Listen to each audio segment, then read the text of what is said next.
So today is an incredibly special day. I am super excited to be here with Bernadette Berger, who is the Director of Innovation. And Bernadette, it was so amazing to meet you recently at a conference, and I did not even know about your area of expertise. And the more I learn about the more of what you do, it's so cutting edge, and I'm really excited to have you here today. Well, thank you, Sheryl. Thanks for having me.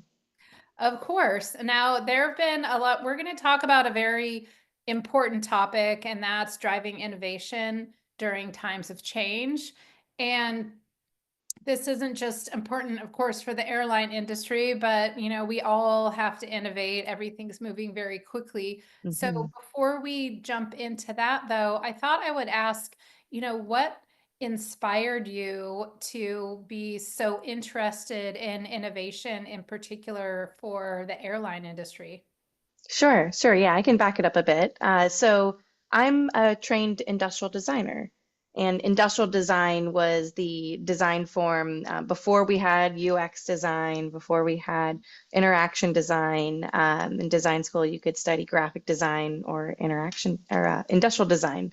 And I was always drawn to things that involved a bit of physical interaction, spatial interaction, and at that time it was very minimal digital interaction.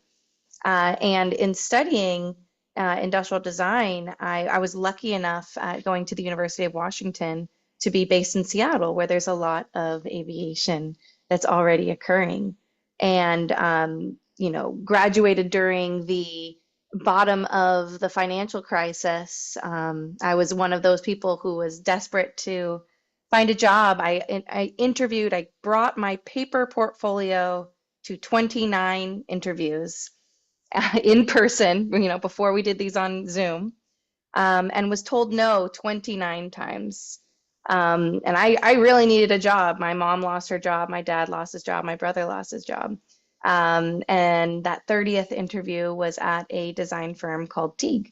And Teague is the world's oldest design firm. They've designed every single one of Boeing's commercial jet interiors, and I started my career in aviation. It wasn't something that I particularly knew much about, but in spending time working in aviation, I came to find that I just really love designing the future of travel. There's so much that travel touches. It touches our lives. It shapes our memories. It enables us to connect with other cultures that we wouldn't otherwise connect with. And I found that there was a really nice intersection there between the things that I was really passionate about and the things that I could do pretty well. Wow. Well, excuse me, I really wanted to touch on your resilience. I mean, a lot of people sometimes it's a very tough time right now. And a lot for any of you Yeah, watching who are like looking for a job yeah. or not on your own accord or like making a shift. I think there's a clear message here, like don't give up. Nope. No, and it's all practice, right? I grew up studying dance, and one of the things they had us do was they had us audition, maybe 20 times a year. From the time when I was, 8 years old, I would go to auditions. And what I learned was that resilience, as you say, to walk into an audition, give it my very best, knowing that I would never, ever make the part or make the cut. So my judgment of whether I did a good job was not based on winning.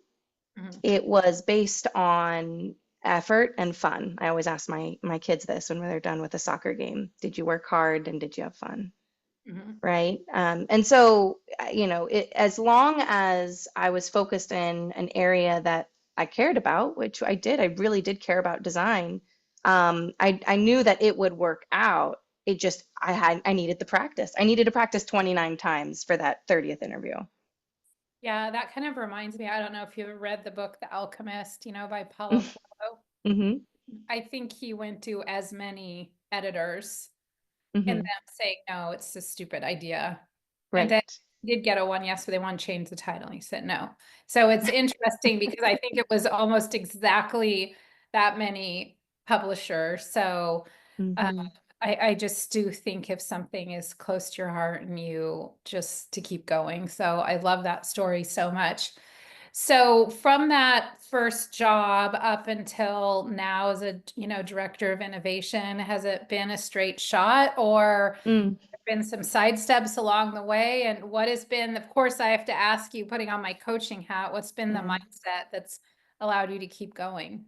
Yeah. I would say that every 3 years or so, I would make sure that I was learning some aspect or new skill. So every 3 years, my job really looked quite different because anytime we had an opportunity to take a new training or to branch off into a new specialty, I would raise my hand. Mhm. So I got the opportunity the 11 years that I was at Teague to learn about lighting design and learn about audio design and materiality and the psychology of why we do the things that we do. And all these things were ways for me to keep myself fresh, but also to continue to develop as a designer, to always be learning something new. And it was those opportunities that I got the chance to design architecture for the 787 and the 777X. I got the opportunity to run some of the incubator projects for Boeing, so that we could develop new in-flight experiences. And all of those things helped me to hone what was the specific niche that I really found most exciting. And that was this sort of future casting. So imagining what it would be, the vision or the way that we want to travel in the future, and then jumping backwards to today and asking ourselves what would need to be true. Oh, do we need new technology? Do we need new materials? Do we need new processes in order to get to that vision? But if we're all clear on that vision, then we can all align and work towards that one shared goal. Um, I was one of those people during COVID that thought maybe I should try doing something else. I thought maybe spending my entire career in aviation would not be the right choice. And so I worked at a digital marketing agency and I worked, for the big tech companies and just found that I didn't have the same passion there, as being able to relate to, the person who's traveling, the person who's flying, the person who's trying to get home. So Mhm. that's when I came back to aviation to work at Alaska Airlines, and it's been about 2 years now that I've been with Alaska. Yeah, that's so exciting. And I have to say, obviously, from the other side, from the consumer side, I mean, Alaska really is a standout. So Oh, yeah. always curious to understand what's going on behind the scenes to, make it that way. So it's a really cool conversation. And so when we're talking about the innovation during change or disruptive times, it seems like there's a lot of room for people to be, and understandably so, but to be distracted or worried, or, it's difficult to be visionary and be innovative when we're worried about, how am I going to manage my team, or what about my job, or doing all these different things. So Mhm. what advice do you have for, just being highly innovative? And of course, this isn't just for the aviation industry, but, all companies need to continue to innovate. So Yeah. what have you seen that's allowed Alaska to, keep their head down and keep innovating during some intense periods of change? Yeah, yeah. And we're going through a lot of change now that we're joining forces with Hawaiian Airlines and becoming more present internationally. It's a lot of change that's occurring. One of the things that we really focus on is getting our horizon correct.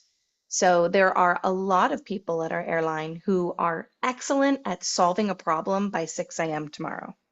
Mhm, Right, at 6 a.m. tomorrow, we're going to have more flights and we're going to have more passengers. So we need some sort of solution by tomorrow morning. mhm, So we let that, process occur. Our horizon is in this 3 to 5 year time frame. And in that 3 to 5 year time frame, it's near enough so that it's not just pie in the sky, AI fixes everything, but it's near term enough that, well, we better be able to prove the technology works or prove value to our guests or our employees or our business in year one so that we can scale in year two and then really fully launch across our entire network in year three. So it's actually still a pretty aggressive time frame when you think about sort of the scale and scope of an entire airline. So the timeline is one of those. The other thing that we do to keep innovation at the forefront is it's the goal of and owned by multiple teams. So it's not just one siloed team in the corner. We have innovation objectives and key results that are owned by, multiple departments so that everyone feels really bought into us prototyping and actually launching as many of those, new solutions as we can. And then the third thing I would say is we try to tackle the problems that are sort of the most important prioritized problems for the business. So if we were tackling problems that nobody was worried about, it'd be hard to get the attention of all the different groups that are required to work together to bring something into our network. So we approach, problems with bags or problems with your day of travel, things that are really core to the needs of our guests and needs of our employees, and we find different ways to approach them by using emerging technology, usually that requires some sort of digital or mobile piece, something that's physical or has some sort of physical embodied technology, and then customer service. And if we're in that space, usually no one solved it yet. And usually that's a place where we can really bring value on top of the other projects that are already happening. Mhm. And that you make it sound so simple, but I'm sure it's not. And so when you talk about customer service, what are your thoughts with customer service and also employee service? Mhm. As far as how employees, there's just been a lot of, at least in the last couple interviews that I've done, there's a lot of or I'm learning about how it's if you take care of your customers, if not, let me rewind. If you're taking care of your employees, you're essentially, it's one way of taking care of your customers. Absolutely. Absolutely. We have two values that really come to mind for me when you bring that up. One is be remarkable, and one is do the right thing.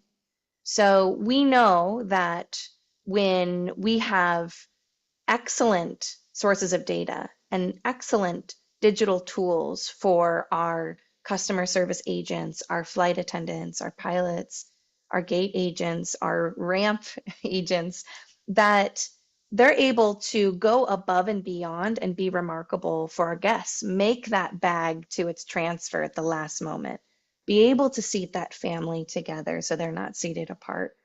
Say, you know what, I know that bag's overweight, but don't worry about it. Like, I got you, right? That's something that really we're known for at Alaska that I find is something that's really special, and technology can help our employees be remarkable. And the other piece there is doing the right thing, right? We empower our employees to say, I know the rule is this, but you're empowered to do the right thing. And if the right thing is to, within safety, bend that rule to make it so that this really helps out a guest who's in need, then go for it. Do it. We encourage that. And there's many ways that we're working to find to remove all the other parts of your job. I'm sure there's many parts of your job. There's lots of parts of my job that aren't really core to what makes me remarkable. They're just things I have to do, right? And if we can use technology to automate those things, to make those simpler, to make those happen in the background, frees up people so that they can focus on the great customer service, focus on the really challenging problem solving, and the parts that make that individual really special in the role that they're filling. Yeah, I love that, just to free them up to do the little things. And I think if for a customer, like from a customer experience standpoint, all those little things really matter. Like Hmm. from a business standpoint, they seem like a little thing, but especially, I mean, travel can be stressful, especially if you're with older travelers or younger Yeah, travelers. yeah. So I love that so much. And so then what, for those listening who are maybe a little concerned about innovation during this time of change, do you have any advice or a call to action to kind of bring everyone, back down to earth and so they Hmm. can be, similar to the visionary that you are? Yeah, yeah. I mean, I think innovation can feel daunting, especially when we all have so much on our plate in our day to day. And the analogy I like to use is saving or investing, right? Of course, you want to make sure that you've got enough in your bank account to pay for groceries this week and to pay your car payment this week. But you're also doing things, hopefully, with your finances that will make it so that you can do things you want to do in 3 years, in 5 years. And that's how we think about innovation in Alaska is it's an investment for our future, right? It's spending some extra time or investment to make sure that in 3 years from now, we're able to move past the challenges that our guests are dealing with today. We're able to move past the challenges that our employees are dealing with today. And what we do to break that down is we say, okay, well, what would need to be true, right? We've been constantly working on this one problem, really smart folks working on it, and we can't seem to resolve it. So, what would need to be true? And the more we ask that question, the more we're able to pull out, oh, well, we need better data. Well, man, we got a great data analytics team that can work on that. Oh, well, we need better visibility. Oh, maybe we need additional sensors. Oh, it's hard. I'm jumping between 5 different apps to get this. Okay, well, maybe we need better UX and UI. And so we start to really pull apart what would need to be true, I think is a good on-ramp for folks, especially maybe folks that are really excellent in the technical realm or really excellent in like identifying problems. That's my husband. He can identify the problems. Um, to get them to start thinking about solutions in a way that doesn't feel too pie in the sky or too lofty. As some people, I think, get worried about when the word innovation is brought to the table. Yeah, it seems like there's a distinction between, well, what do we do now? Because that has kind of a panic to it, or at least Yeah. between that and what would need to be true. Because Yes. it almost puts you in that innovative seat to where it almost feels like it forces you to think up of solutions and options, even if they aren't 100% realistic. You know, Totally. it gives you a hall pass to just, okay, put it out there. Let's talk about Yes. Yes. Yeah. One of the phrases I like to use, because I travel a lot and I talk to our flight attendants and our gate agents and folks wherever I go. I always ask if you had a magic wand and you could wish for any one thing to help you in your job, what would it be? And the answers are always fantastic. Sometimes it's I want more time, right? Sometimes it's I want some privacy for some space where I can rest in between my shifts. Sometimes it's I want to feel like my job matters. Well, these are all like getting to the core needs. it. That's Mhm, actually really great information. So then you can say, well, what would need to be true to make you feel like you've done a really good job? mhm, Like, can we collect people's feedback and get that to you? Can you get a score or a rating for doing a great job? Can you get more recognition? How can we automate that? Like, there's ways that we can pull that apart. But when you really understand the core need or the core problem, it's a faster path. mhm. I love that so much. I'm going to write that down as soon as we get off. That is what would need to be true.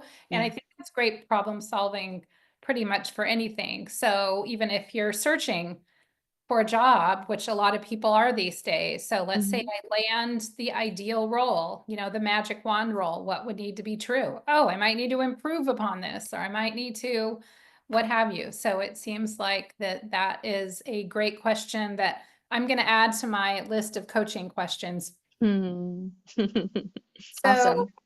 Bernadette Berger, thank you so much for joining us from Alaska Airlines, Director of Innovation. It seems like in one hand, it's not the easiest time to innovate, but on the other hand, it seems like it's a really exciting time, and it seems like you are doing a lot of amazing work, and I look forward to following your journey. Well, thank you so much, Cheryl. I really appreciate the time.